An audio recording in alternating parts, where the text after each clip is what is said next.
Well, good morning, everyone. Welcome and thank you for joining us today for the donor meeting on our Michigan Tech updates for today. I'm really excited to be here today. We've got a lot of things to cover. For those of you who don't know me, my name is Bill Roberts and I currently serve as the Vice President for Advancement and Alumni Engagement. So I want to give a few housekeeping items before we get started here today. First of all, it's summertime in Upper Michigan, so you know what that means, road construction, which means progress, right? And this morning, it's just outside our window, so I just wanted to note that if you hear any noise out there, that's what's going on this morning. We've got orange cones everywhere outside here at the ad building today. So a little bit about the format for today. Today joining us, Dr. Koubek is joining us and Dr. Caryn Heldt. We're going to go through a short presentation. It'll roughly take about a half hour. We expect those presentations to wrap up at the bottom of the hour. We're going to have a Q&A button at the bottom of the screen there. You're welcome to go ahead and type in at any time your question. We'll be happy to take those questions for any three of us here at the end of the presentation time. And my colleague Wes Fromm, who's in the room with us today, will be moderating those and asking those questions for us. So this is our first time doing this. We're very happy to be here and can't wait to share some great news with you. So we appreciate that you're with us today, but we do want to respect your time. So with that, why don't we go ahead and get started? And Dr. Koubek, President Koubek, why don't we get started? Thanks, Bill. Yep. It's like Bill said, we're delighted to have a chance to visit with you and give you an update on what's been happening on campus. This is a good time to do it, particularly for, in my position, we finished the academic year and we're just getting ready to conclude our fiscal year, which ends June 30th. So it becomes a bit of a reflective time, for me as I sit in my office thinking about how we did last year and getting ready to report that out to the board. And so I want to give you an update on where I think we're at as an institution. First of all, though, I need to go back to the start of the pandemic and refresh your memory that we really used three operating principles to navigate our way through what we did not know what was going to come. But the first was to protect the health and safety of our campus community. And you're going to hear a little bit more about that today, but I'm not talking about that today. But I want to be sure you know that I'm extremely proud of the work that the faculty and staff did with regard to our ability to stay open and keep the cases of COVID under control on campus. The second was that we would respect the experiential learning element of Michigan Tech to the best of our ability. You probably know that we did have to send students home at 1 or 2 points in the semester, but also please know that that was at the request of the county and the city to help mitigate some of the growth that was happening in our area. We were able to control that, but again, protect the health and safety of our faculty and staff, and also respect the fact that we are an experiential learning campus. So deliver as much as we can on our campus. And the third part, though, was to keep moving forward. We did not take the position that we were going to hunker down and weather the storm, but we took the position that Michigan Tech, as we said, is a premier technological university, and we're destined to lead the nation in the fourth industrial revolution. That's it. And we didn't have the luxury of just sitting still and waiting for the storm to pass, but rather we had to view what was happening with regard to COVID and other issues in our country as the context of which we were going to continue to pursue our mission. And so it's the third bullet I want to touch bases with you on today, which is the keep moving forward conversation that we had around campus as well. And you may recall that there is something called Portrait 2045 out there on our website. And I dropped a little hint to the faculty and staff yesterday in a meeting that actually I read that as Portrait 2035. So when you talk about numbers like hitting 10,000 students, 80% undergraduate, 20% graduate, $110 million in research, if you check it at Portrait 2035, that's not as much time as you think to get there. So we had to keep moving, okay? So the first thing that I wanted to mention is to talk about what we did regarding the budget. I had a meeting with the CFO yesterday, Sue Carey, who's done an awesome job. And she was telling me that in her back of the envelope calculations, the COVID experience cost our campus about $25 million. About 25 million was the cost to our campus when you add that up. You do know, you probably read in the paper that there was federal aid to institutions And when I figure out how much actually stayed in the university, it's about half that. So be there no mistake that we did have to present the board a balanced budget around this time last year. And it did require us to make some changes that were quite frankly painful for our institution, but necessary so that we could keep moving forward. So point number one was that we had to retool our budget so that we were able to keep moving forward, but also make sure that it was balanced, given the fact that there was great uncertainty, but we knew there was no way we were going to come out of this without a minus sign. And coincidentally, minus sign turned out to be about what we budgeted for. So secondly, I want to be sure you know, we began the master planning project. Bill was talking about the noise outside and the cones. Well, be sure that you know there's cones on campus, because if you walk around campus, you know we have an opportunity to get better, right? If in 2035 we're going to have 10,000 students and we're about 7, the campus capacity can't handle it. Also, the way our faculty and staff want to teach and need to teach in the future, the pedagogy demands different types of structures than we currently have.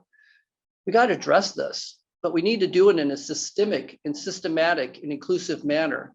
So we did sign a contract and begin a major master planning effort, and we hope to present the board with what those conclusions will be at the, with probably in December, so that we can plan how we're going to move forward in support of 2045.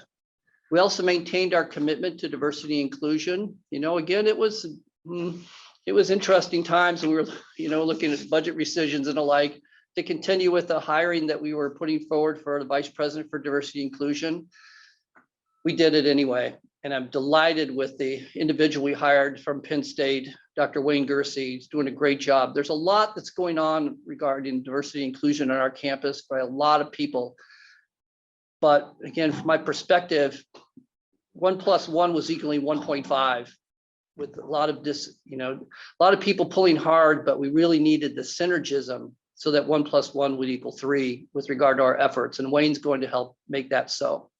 We also maintained our commitment to sustainability. We've coalesced that under the Vice President for Finance and Administration, Sue Carey, and we are in the process of interviewing finalists for the Director of Sustainability. We maintained our commitment to growing our campus footprint with regard to locations. So, there's been a lot of conversation about what's our online presence going to be as a campus, conversations about, are we going to have a presence downstate, et cetera, et cetera. We're at a point now where we've coalesced those conversations into the unit under Dave Reed called Online and Outreach. And Dave is in the process of interviewing 2 finalists for the position of Director of Outreach and Online Programs. So I'm giving you some precursor that that has been on our plate. We didn't stop. We slowed down a little bit, but we didn't stop. And the interviews are happening. And when we report out to you next time, I hope to introduce who we end up hiring. You recall we had Tech Forward initiatives that were moving forward, those identified by the faculty and staff as areas that we were going to focus on as an institution the first year I got here. We had to reduce the funding for the Tech Forward initiatives for this particular year, but we did not eliminate the funding for the Tech Forward initiatives for this year. So we continued that investment. Also, we still hired some chief academic leaders. We hired the new dean for the College of Computers, Dennis Levacy. I'm really delighted we were able to have Dennis come. He was a sitting dean in engineering at Wichita State, and he saw this as a remarkable opportunity to, have an imprint in creating a new college. I also want to thank, Adrian Minarek, Dr. Minarek, who served as the founding dean to get that college off and running. She did an awesome job, and if we talk about enrollment, you'll see that she really helped move that forward. Bonnie Gorman, who is our Dean of Students and Vice President for Student Affairs, retired in December. Joe Cooper, who was in charge of finance, served as the interim. I say that to let you know that we did just finalize the selection of the new Vice President for Student Affairs, Wallace Sutherland, and he is at University of Maryland, and he'll be joining us July 1st. So again, lots of things were happening during the pandemic. We may have slowed down a little bit, but the faculty sure didn't. The University Senate has been doing a great job in advancing, and the faculty and the departments advancing the academic component of our institution. The University Senate approved 48 academic proposals this year. They started 3 new degree programs, 34 graduate certificates, and 3 new undergraduate concentrations. And I just want to take a pause a minute. And if you can go back, and they're trying to figure out how they're going to teach online and make that flip, do their research when it's difficult to get in the labs, and deal with all the other components that are necessary, you know, to be an academician, like departmental governance, right? And at the same time, still nearly 50 academic proposals. You know, really can't be more proud of the work that our faculty and staff and students did on that. So, as I said, we're going to maintain the safety, protect the safety of our campus community. We're going to be sure that we can be as in presence as possible, because that's what Tech does. And then we are going to do our best to keep moving forward. We're hunkering down because we don't have the luxury to slow down too much. And those are some of the things that we did. Now I want to summarize for just a minute on where we're at. How did that, you know, how did it pan out? First of all, on the budget. Okay, so as I said, we had to make some pretty significant rescissions in the beginning to present a balanced budget to the board. We're going to end up fine. Right? I mean, we will not have any minus signs in our budget when we end, which was a big relief for us, because you just didn't know how it was going to flow. We did have to do some temporary pay reductions, and when this hit, to make budget work, and we were able to end those early. We're going to provide salary increase to the faculty and staff, and we're going to be able to do that 6 months earlier than we usually have. Soon, and Caryn, you just have to keep quiet on this issue, what I'm going to say now. Soon we'll be announcing an enhancement to employee benefits in the retirement component. And we are soon to announce, probably this week, Caryn, announce the distribution of some CARES Act money directly back to the units so that they can do some special stuff. Also, as Bill said, if you walk around campus, you'll see a lot of deferred maintenance happening. It's pretty exciting, actually, to not be able to use the parking lot or cross the sidewalk because it's under construction. That's great. And like I said, we're ending the year with a good balance sheet. So that's a relief, and it's credit to the faculty, the staff, the leadership, and particularly our CFO, Sue Carey. So it's not just the number of academic proposals that the faculty, you know, did an incredible job on, also with regard to research. At this point in time, the research grants and expenditures are up about 6%. So the budget's stable, research is up. Enrollment's doing good. So this is, I wanted to share with you with this. So we did not know how the fall was going to look like, right, with all that was happening. And I wanted to give you an update on how it looks for fall. So the freshman enrollment over last year right now is at a 20% increase. So you may know a guy named John Lehman. So John is the vice president does marketing communications, government relations, and also the admissions office reports to me. And he told me that the last time we had that number of new freshmen, he was 12 years old. Now, John has a kid that's out of college, so that gives you some perspective that this is really a unique time. Okay, it's been 39 years. You can do math and know how old John is. It's also the highest number of domestic minority students we've had, the highest number of women coming in. So engineering is up 13%, college of computing 20%, science and arts 25%, and forestry over 25%. And the academic credentials are still strong. In fact, the academic credentials of Michigan Tech students are second only to University of Michigan in the state among public institutions. Second only to U of M among public institutions. Pretty remarkable, the vote of confidence that they have in the institution that you've invested in. With regard to donor support and endowment growth, Bill mentioned that he's going to talk about that later, and we will profusely thank you for making those plus signs as well. So where does that leave us for the fall? Well, Monday, June 14th, people are back on campus. We're opening the doors back again, and we're asking people that, you know, to come back. We will have some remote work policies that we're instituting, just like every other institution probably in the US, but we're back on campus full force this Monday. August 30th, we begin instruction back face-to-face. Right? We're back. And then just put a note in your calendar that on Friday, October 15th, We expect to have a sellout crowd for the home hockey opener against Notre Dame. And first time since the 80s that we've actually played Notre Dame here. So I say all of that to say we're back. We're back strong. We made a decision, that we were going to, decision that came with some risk, right? I mean, those things that we kept pushing forward on had a downside as well as an upside, but I'm pleased to report that we're mostly feeling the upside of those decisions. And we're coming out of this, I think, in a strong position. So I'm just going to conclude with this last comment, as engineers and technology folks that from my old sailing days that the force of a wind on an object is exponentially related to velocity, right? It's not linear. And it felt like that in this case too. The more headwinds we faced, and we faced a lot of them, it got significantly harder to be able to do our job. And so the amount of energy that the faculty and staff and the students had to put into the system to keep us not just staying the same, but moving forward was remarkable.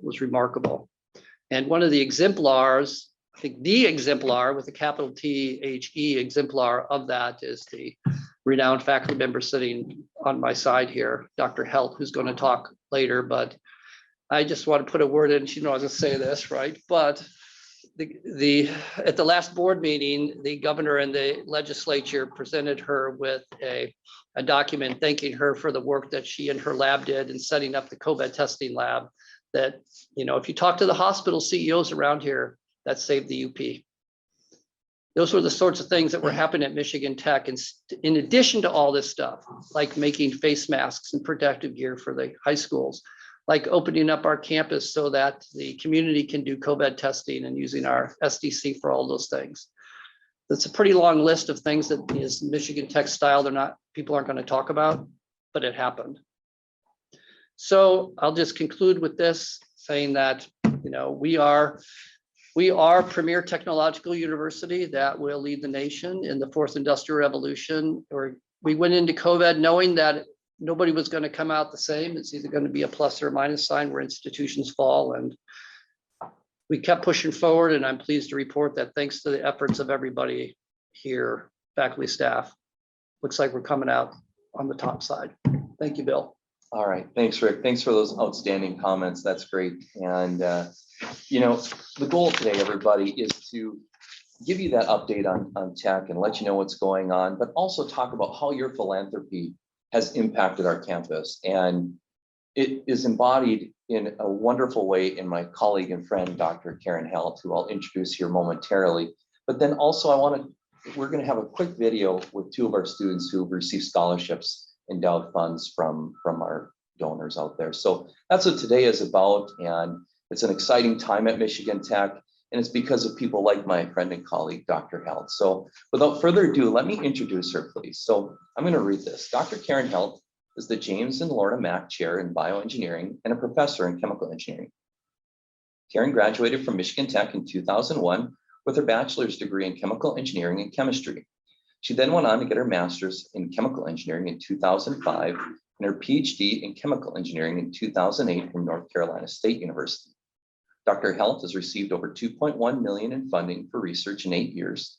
She has authored dozens of publications and has given many presentations locally, nationally, and internationally on her work. Caryn served as the technical director in setting up the COVID-19 testing labs here on campus. She's also been heavily involved in planning for the new HSTEM building on campus. Caryn lives in Houghton, more specifically Stanton, if we're going to get specific about this, with her husband and her 3 children. So Caryn, please take it away. Thank you, Bill, for that introduction. Thank you, Dr. Koubek, for those really kind words. And thank you for inviting me to come here to talk today. As Bill said, I'm a 2001 grad from Michigan Tech, but I'm also a first generation college student. My dad left school at 8th grade to work at his family farm. He was a crane operator and also built utility trailers in our backyard as I was growing up. And I really feel that he was the inspiration for me to become an engineer. My mother was a medical technician. And so she really gave me this thought of the importance of healthcare. And so I really wanted to marry those two things as my career developed. And I wanted to be able to really make a difference. And so I hope that the work that I'm doing, and very much thanks to the James and Lorna Mack Chair, is really helping push forward healthcare with my engineering interests in mind. I could talk an hour more about my research, but I want to tell you just a bit about what I do. So if you could go to the next slide, please. A big focus in my lab is on vaccine manufacturing. And so there are three main steps to the manufacturing of vaccines. You have the upstream section, the downstream section, and formulation. And upstream is where you take cells and they make your vaccine. So your vaccine may be another virus, it may be a protein, it may be a piece of mRNA, but cells typically make these vaccines, and you can make them in all different types of cells, depending on what you're trying to make. And while this isn't the focus of my research, this is a very, very important part, and I have many collaborators that work on this part of the vaccine manufacturing process. I work on the other two sections of the process. So in downstream processing, this is where we pick out the virus, the vaccine, and we have to separate it from everything that those cells made. So those cells are making other proteins, other pieces of nucleic acids. And often from the upstream, the vaccine is only less than 1% of all the things in that mixture. And we need to pick it out and make it 99% of the final mixture. And so this is where 70% of the costs of vaccine manufacturing happen. But lots of times you have less than 30% recovery of your product through that process. And so there is a huge opportunity here to improve downstream processing to both make vaccine manufacturing faster, more efficient, and less expensive. My lab also focuses on formulation, and this is where you figure out how to make the vaccine stable.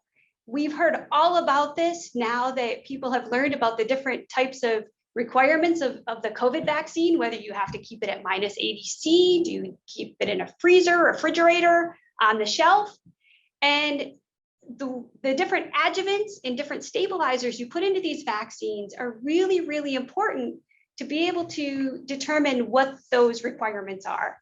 And so my lab is working on some very unique ways to stabilize vaccines and trying to create a shelf-stable vaccine that could actually be shipped to Africa, which means it can stay stable at 40°C or well over 100°F for several months. And while this is my passion to do vaccine manufacturing, really what is important is my students. So if you go to the next slide, this is my research lab, and I have a list of some of the students that are currently working with us, my collaborators. This is really my passion. My job is to mentor and train these students and to provide them opportunities so that they can explore their passions and learn about biomanufacturing. I have placed students in all sorts of different companies, from J&J, Merck, Biorad, Thermo Fisher, and many others. And it's because of the James and Lorna Mack Chair is that I've been able to give these students these great opportunities. And really, the really important thing was when I was working in the COVID lab, I basically took 10 months off of my job and did something else. And because of the endowment that I have a technician in my lab, and she just kept things going. She made sure that everyone was safety trained. She made sure that everyone had all the supplies they needed. She answered a lot of questions when I wasn't available. And so thanks to this endowment, I am able to interact and provide great opportunities for these students. And hopefully they can experience the social mobility that I experienced from my beginnings at Michigan Tech. So thank you for this opportunity. All right, thank you, Caryn. Outstanding, outstanding. That's exciting. We can't underscore enough the work that Caryn did and how it impacted the health of not just the Copper Country, but the Upper Peninsula as a whole. So outstanding. Hey, before we get to our 2 student videos, I just wanted to remind everyone, that you're welcome to submit questions at any time. That use the Q&A button there at the bottom of your screen. So, of course, it's summer, and we would have loved to have our two students with us today and to be able to present to you. But instead, we're going to do the next best thing and share a video with all of you regarding our students. So, Steve, if you want to take it away there. Hi, my name is Artur Pilatos. I'm a third-year sound design student, and I'm from Chicago, Illinois. My parents came to America from Russia in 1997. My name is Dhananjani, and I'm originally from Kandy, Sri Lanka. And I started my PhD program in 2017 spring. So this is my 5th year, and I'm specialized in synthetic organic chemistry. My dad is a truck driver. My mom is basically, I would say, like a maid, also like babysits kids and all that stuff. So yeah, growing up, my mom was a teacher before she came to America, so she always pushed me very hard academically, and I have her to thank for that so much because it definitely helped throughout school. But you know, there was only so much they could do. So with the scholarships, that it was a chance to go above and beyond that, and go to college and attend college. I have 2 sisters and no brothers, and all of them are in Sri Lanka. And my dad has an undergrad degree in science from Sri Lanka. He was a mathematician, so I did not get mathematics. And I studied physics and chemistry, and I really liked chemistry and how things work. When you can kind of touch the molecular levels of everything, so that's why I loved chemistry. Fortunately, my high school was big enough to warrant a college fair, so I attended that college fair, and I went around to many booths asking if you guys had anything related with audio or sound, and Michigan Tech was one of them. And going back and forth with them over the summer leading up to school, they were very helpful and very kind, and the program was great, the teachers were great, and I thought I really enjoyed it, and I found out I did, so yeah. Michigan Tech has a great reputation at my university where I did my undergrad. And then when you look up in the internet, it looks really beautiful, especially in the summer. So the first winter was really hard, I wanted to say, but it was exciting at the same time because I learned how to ski and all, so it makes it really fun. I would like to come out of college, and from what I understand, I think I would be a great fit for any junior sound design position at a video game company specifically. That's what I would love to do. But I would be content with any type of content design. I wanted to start a company or work in a company to utilize my knowledge about PEG synthesis to help the society. We developed a method to synthesize polyethylene glycol, which is used in many drugs to make it more soluble. And we have a cheaper method than the existing method. I received 2 scholarships. I received the George B. Robb Memorial Scholarship and the Annexed Family Foundation Scholarship. And these 2 basically gave me an opportunity. It's a chance to, further your education and further yourself. And regardless of everything my parents did for me, they could only have sent me that far. And these 2 gave me the opportunity to, better myself and better my education and make it worth it to me and my parents. This summer, I got Robert Kathleen Lane Research Fellowship. Thanks for the fellowship, I don't have to do TA or end up doing a summer job to support myself. So I'm very thankful for that. So I have more time to do research. And with extra time, I'm mentoring several undergraduate students where they work in a separate project. Thank you. It's not money, it's an opportunity, and I feel like I would have still been at home. I don't know what I would have been studying. I don't know what I would have been doing, but it's an opportunity, and you're helping me, and you're helping my parents, and you're just making everything in the past however many years worth it a lot. I'm so thankful and grateful for the friends and alumni who support Michigan Tech to support students, especially graduate students. And with your support, we can achieve higher goals. And please continue to support us because it's needed.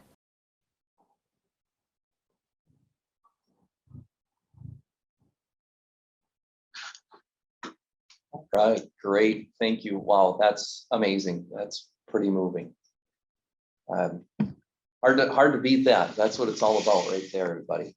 So Steve, why don't we go ahead and pull up my presentation and we'll go through a little bit of business here. I'm mindful of our time, but we still have enough time to get through this. So I couldn't wait to come to all of you today and really touch on some of the great things that are happening on the philanthropy side here at the institution.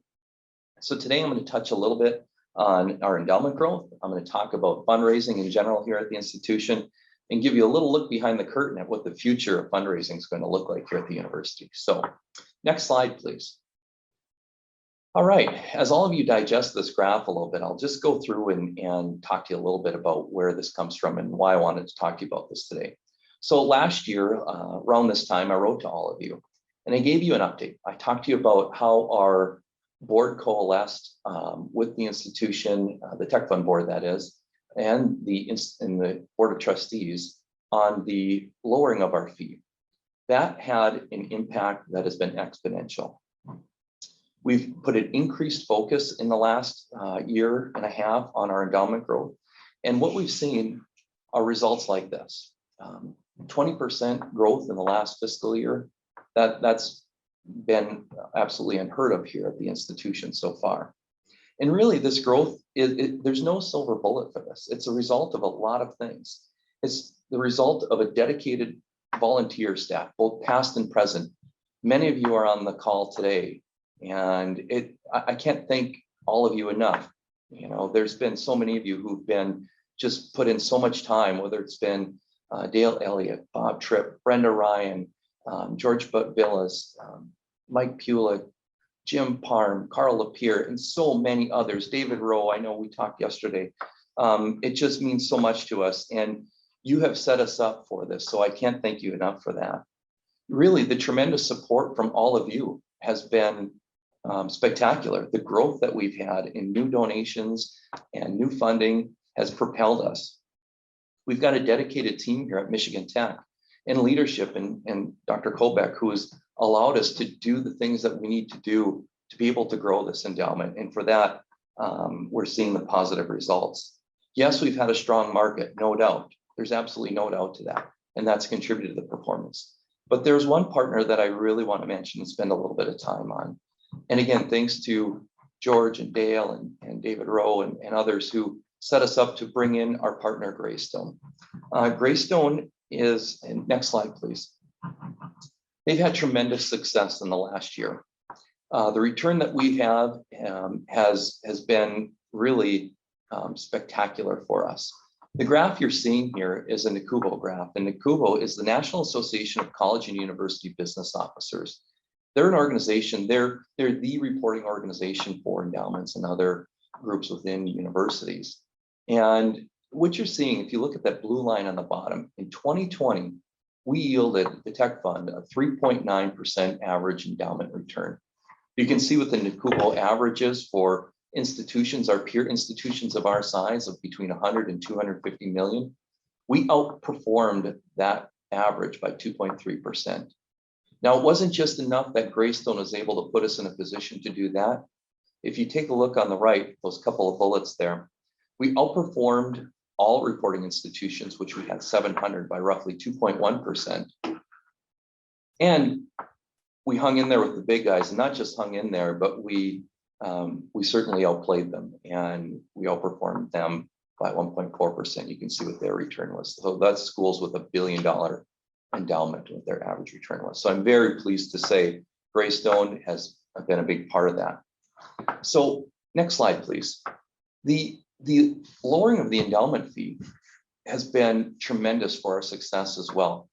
Rick, if you know, as you remember when you and I sat around last year and we thought about goals and what we were going to do, this time last year was not a positive time in the fundraising world. We talked to peer institutions across, talked to my colleagues across the state, talked to some of the gurus. And so, you know, really, we were nervous about how that would look, and we wanted at least to raise $1 more than what we did last year.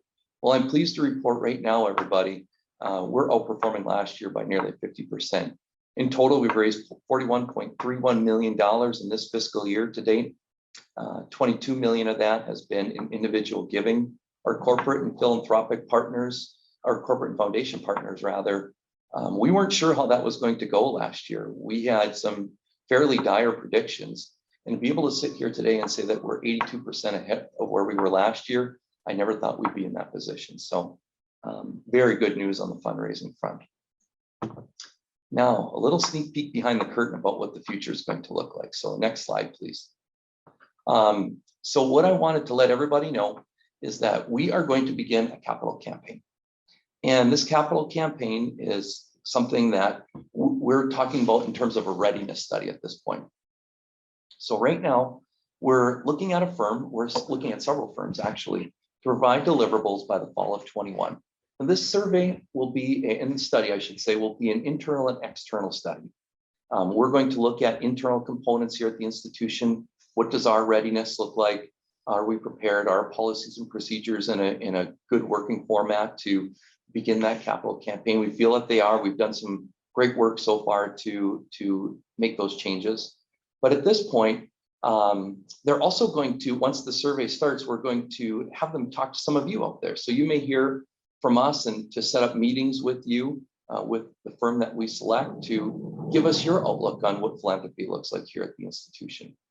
This study will also help us with delivering a working goal for the campaign and also helping us look at what our priorities might be for the campaign. So we're excited about the future. There are so many positive things and a lot of forward momentum that we're capitalizing on. As I think about coming out of the pandemic, we're in a very strong position to do that from a fundraising perspective and from an overall institutional perspective. So with that, I would like to start to call on my colleague Wes here to see, do we have any questions that we would like to have ready here today? So our first question would be, what is the big push to grow our endowment? Okay, I can take that one. And Rick, if you want to chime in. So when I think about the endowment at Michigan Tech, it does a lot of things for us. Having an endowment is part of not only rankings for the institution, but it does a lot of business things for us that allows us to, whether it's bonding, there's multiple things, but really what it truly does is it impacts and it moves great programs that we have at Michigan Tech to excellent programs at Michigan Tech. And that's how we do that, is through philanthropy. When I think about our vision of 2045 or 2035, It's 35. 35, it's 35. That's the working title for today. When I think about that, and I think about the wonderful things that we have to do and want to do, an endowment is going to get us there. That's what's going to help us move from that great programs to outstanding programs. And that's the big push there, Wes. Anything further to add, Rick? Okay, great. All right, our next question, and just a reminder, if anybody else has questions out there, you can submit that through the bottom of the Q&A button at the bottom there. You've talked about the campaign. What are you doing to get advancement as a department and university as a whole prepared to run a capital campaign? Okay, great question. Thank you. Well, again, it started with the fee. That was the big thing. We wanted to lower that fee. We wanted to make this attractive for our donors so that we could, deliver the best possible packages that we can for our donors. We're also looking at multiple other things. We've done a lot of policy changes within the institution, whether it's a naming policy that we've recently completed to a campus master plan that's happening right now that we'll be able to put out there as attractive things for our donors to invest in. We've done some expansion on our staff, and we've placed advancement officers in the colleges, which has been outstanding to work directly with our deans and faculty so that we know exactly what their priorities are and really, marrying up the interest and of our donors with the priorities and mission of the institution. Anything further there on that? No? Okay, great. All right, how about this question for Rick? You mentioned the Tech Forward initiatives. I guess talk about what the future holds for those initiatives and what the plan is going forward. You bet. So you remember we had 9 initiatives. The long-term plan is to have those integrated into part of the culture of the institution. So for example, there was an initiative for diversity and inclusion. In my opinion, we've done a good job at making that part of the institution's DNA and fabric by setting up the Office of Diversity, Equity, and Inclusion with the leadership of Wayne Gersey. I think we're getting closer to that with regard to the sustainability now that we'll have a permanent director. That doesn't mean that those groups go away, but it migrates into being kind of a core that's just part of the everyday business. Dr. Heldt manages the one in health sciences. And we will have the HSTIM building going up. And then I suspect that's going to be one of the ones that become just part of our DNA and the long-term sustainability plan. Now, also, though, truth be told, those that, they may not all make it, right? If you have 9 of them, we want them all to, we'll support them all, but some of them may not actualize to the point that the one Dr. Heldt is managing with the sustainability or not. And that's okay. And I think we have to, we have review points that we can look and see which ones do we have to move more resources to, and which ones, we're going to need to tail off. So the long-term plan is that they become just part of this institution, as opposed to the current funding right now that we have for them is, it's reoccurring, but it's not general fund. Our expectation is that we will move them into positions where they're general fund, continual money, not, each annually we have to fund them each year. And those that make it will, and those that won't, they'll take a different form on campus. All right, so here's a question from our audience. Can you provide insight as to your plans for the timeline for the campaign? How long will the silent phase be and the public phase? Great question, thank you. So just to give a quick idea on timeline, we'll engage a firm likely by the end of June. That study will kick off, like I said, internally and externally throughout the summer. We'll have deliverables before the end of the fall semester, so December. Once those deliverables are in place, we'll understand what a silent phase would look like and the timeline for that silent phase. Generally speaking, it's so overall a campaign in a modern campaign era is no more than 8, no less than 6. Between that 6 and 8 year time frame is where you're looking at. So a silent phase would likely kick off somewhere in the January to March 2022 timeframe. Generally speaking, you want to have a roughly 75% of your funding in place by that point. And so a lot of this summer will be dedicated to the planning and preparation of this campaign. But again, the working goal that will be established through a readiness study or a feasibility study, which many of you also know it as, will sort of dictate that timeline as well, and that working goal and how far we get there. So to that 75%. So if that, hopefully that provides some insight there. All right, here's a question for, sir, do you have something to add to that? I'm just smiling because Bill's on the clock for us, right? So I am on the clock. if you have 2035 is our goal, right? So we have a lot of things converging. Just to put some, context to this, many things are converging such that, if we want to hit the 10,000, that's a number we need to get to. We need to grow a bit here so that we have the economies of scale and that we have enough resources to support faculty like Dr. Heldt in this regard and the graduate students that she needs for all of her lab. So if you look that up, that's not that far away. So we're building toward having a much more significant national presence. We're starting to put recruiting offices in places that have high concentrations of engineers. I suspect, and I've already been talking with John Lehman, who also does marketing and communications, that we will be moving forward probably in about 1.5 years with a major national marketing campaign for Michigan Tech. Like I say, we're a national university that needs to be known nationally.